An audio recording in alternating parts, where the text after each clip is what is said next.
299টি আসনের সংসদ নির্বাচন ও গণভোট নির্বাচন অনুষ্ঠিত হয়েছে। তবে দুটি আসন, চট্টগ্রামের দুটি আসনে এখনো পর্যন্ত কিন্তু ফলাফল সেটি স্থগিত রাখার সিদ্ধান্ত নিয়েছে নির্বাচন কমিশন। আজ সেটি আনুষ্ঠানিকভাবে গণমাধ্যমকে জানানো হয়েছে এবং জানিয়ে রাখি, চট্টগ্রামের 16টি সংসদীয় আসনে যে বাকি 14টি আসন যেহেতু নির্বাচনের যে ফলাফল সেটি ঘোষণা করা হয়েছে, তবে এই দুটি আসনের কিন্তু এখনো ফলাফল ঘোষণা করা হয়নি। সেগুলো ঘোষণা স্থগিত রাখার সিদ্ধান্ত নিয়েছে নির্বাচন কমিশন। স্বাগত জানাচ্ছি কালের কণ্ঠে। আজকে এই চট্টগ্রাম 2 আসনের কেন আসলে সংসদ যারা নির্বাচন করেছেন তাদের কেন ফলাফল স্থগিত রাখা হয়েছে সে বিষয়ে আলোচনা করব, সে বিষয়ে জানতে চাইবো। আমার সাথে আছেন আমার সহকর্মী অনিক আখন্দ। অনেক একটু জানতে চাইবো আসলে কি কারণে মূলত তাদের যে ফলাফল সেটি ঘোষণা করার বিষয়ে সিদ্ধান্ত নেওয়া হয়েছে, তাদের ফলাফল ঘোষণা স্থগিত রাখা হবে। ধন্যবাদ মেহরাজ। আসলে আপনি যেমনটি বলছিলেন যে চট্টগ্রামের দুটি আসনের পরিচয়টুকু যদি একটু দিয়ে রাখি, চট্টগ্রাম 2 ফটিকছড়ি আসনটি এবং চট্টগ্রাম 4 যে সীতাকুণ্ড আসনটি রয়েছে, সেই দুটি আসনে কিন্তু মূলত আসলে ফলাফল স্থগিত রাখার ঘোষণা দেওয়া হয়েছে নির্বাচন কমিশনের পক্ষ থেকে।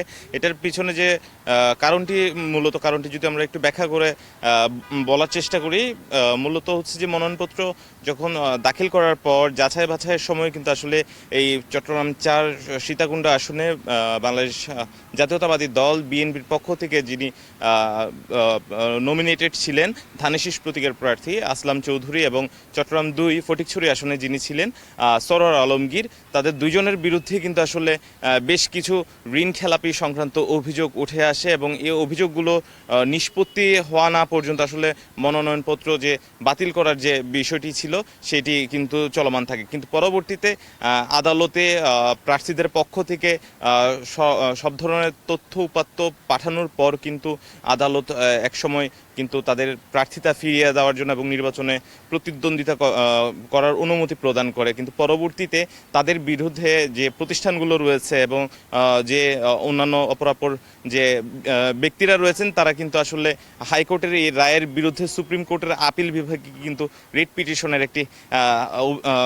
পিটিশন দায়ের করেন এবং ওই রিট পিটিশনের কারণে কিন্তু মূলত আসলে নির্বাচন কমিশন পরবর্তীতে তাদেরকে নির্বাচনে অংশগ্রহণ করার সুযোগ করে দিল। কিন্তু তাদের যে ফলাফল তা কিন্তু রিট পিটিশন যতক্ষণ না পর্যন্ত নিষ্পত্তি হয় ততক্ষণ পর্যন্ত কিন্তু ফলাফলটি প্রকাশ হবে না বলে কিন্তু জানিয়ে রেখেছিল। সেই ঘোষণার সেই জানানোর পরিপ্রেক্ষিতে কিন্তু আজকে সকালে এই ঘোষণাটি আসে।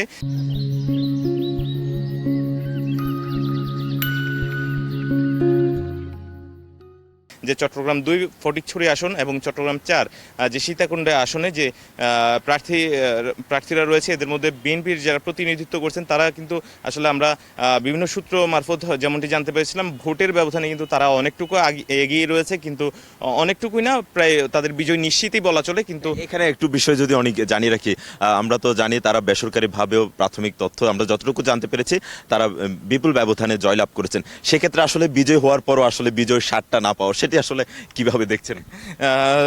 মেহরা যেমনটি বলছিলেন, আসলে বিজয় হয়েও বিজয়ের যদি বলি মুকুট সেটি আসলে এখনো নিতে পারছেন না তারা। তবে তাদের নেতাকর্মী সমর্থকরা কিন্তু ইতিমধ্যে উচ্ছ্বাস উল্লাস কিন্তু করছেন বিভিন্ন জায়গা থেকে, আমরা বিভিন্ন সূত্র মতো কিন্তু আমরা খবর পাচ্ছি এবং সবাই কিন্তু জিনিসটা উদযাপন করছেন। তবে এখানে একটু জানিয়ে রাখতে চাই, হাইকোর্টে এই রিটগুলো সুপ্রিম কোর্টে এই রিটটি যতক্ষণ না পর্যন্ত নিষ্পত্তি হবে সুপ্রিম কোর্টের আপিল বিভাগে ততক্ষণ পর্যন্ত কিন্তু আসলে অফিসিয়ালি তারা এই বিজয়ের স্বাদটুকু নিতে পারবেন না। এবং এখানে আরেকটু জানিয়ে রাখতে চাই, এখানে যদি রায়ে যদি রিটের প্রেক্ষিতে যে রায়টি রয়েছে এই রায়টি যদি তাদের বিপক্ষে চলে যায় সেক্ষেত্রে কিন্তু তাদের জায়গায় কিন্তু তাদের যে নিকটতম প্রতিদ্বন্দ্বীরা রয়েছেন তারাই কিন্তু আসলে সংসদে চলে যাবেন। তো সেই ক্ষেত্রে আসলে আমাদেরও অপেক্ষা করতে হবে সুপ্রিম কোর্টের আপিল বিভাগের রায় পর্যন্ত এবং ততক্ষণ পর্যন্ত আসলে চট্টগ্রাম 2 এবং চট্টগ্রাম 4 আসনের ফলাফল যেটি সেটি কিন্তু নির্বাচন কমিশনের পক্ষ থেকে স্থগিত রাখার যে ঘোষণা তাই কিন্তু বলবৎ থাকবে।